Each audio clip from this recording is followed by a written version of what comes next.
Gujarat focus ન્યૂઝમાં આપનું હાર્દિક સ્વાગત છે। હું હિરલ। આજના મુખ્ય સમાચાર।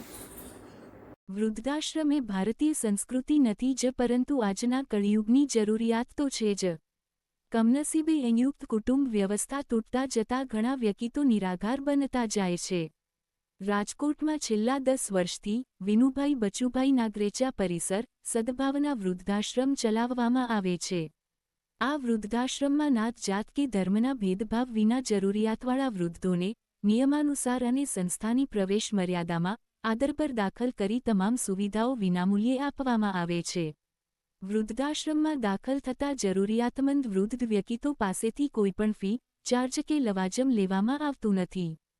તમામ સુવિધાઓ વડીલોને વિનામૂલ્યે આપવામાં આવે છે। વિશ્વનું સૌથી મોટું નિરાધાર, નિસંતાન, કેન્સરગ્રસ્ત, કોમાગ્રસ્ત, પથારીવશ માવતરોને સાચવા માટેનું નિઃશુલ્ક વૃદ્ધાશ્રમ છે।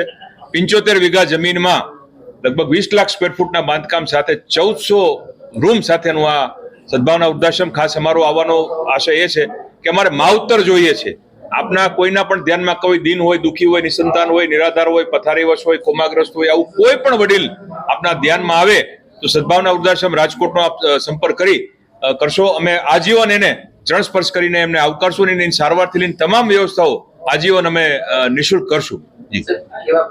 આખી જિંદગી નોકરી કરી હોય, ધંધો કર્યો હોય, ચોકીદાર હોય, રિક્ષાવાળા હોય, કોઈ રસોઈયા ભાઈ બહેનો હોય, એવા વડીલો કે જે નિસંતાન છે, એને કોઈ સંતાન નથી, કોઈ આગળ પાછળ કોઈ પ્રકારનું કઈ છે, કોઈ આવકનું કોઈ સાધન નથી, કોઈ બીમારીથી પીડાય છે, કોઈ પથારીવશ છે, કોઈ કોમામાં છે, કોઈ કેન્સરગ્રસ્ત છે, કોઈને કિડનીની તકલીફ છે, ડાયાબિટીસ, બ્લડ પ્રેશર પ્રકારની કાંઈક વૃદ્ધાવસ્થામાં લગભગ આ પ્રકારની બીમારી ખૂબ થતી હોય છે અને એને સાચવવાવાળું કોઈ નથી। એવા વડીલોને અમે નિઃશુલ્ક આજીવન સાચવીએ છીએ। હાલમાં પણ 700 જેટલા માવતર અમને એમની સેવાનો લાભ આપી રહ્યા છે અને અમારી પ્રથમ તબક્કે એવી ગણતરી છે કે 5000 વડીલોની વ્યવસ્થા અમે આરામથી કરી શકશું। એટલે આપને બધાને પણ વિનંતી છે કે આ જે કઈ આપ વિડીયોને મેક્સિમમ આપ શેર કરશો તો વધુને વધુ લોકો સુધી આ વાત પહોંચશે।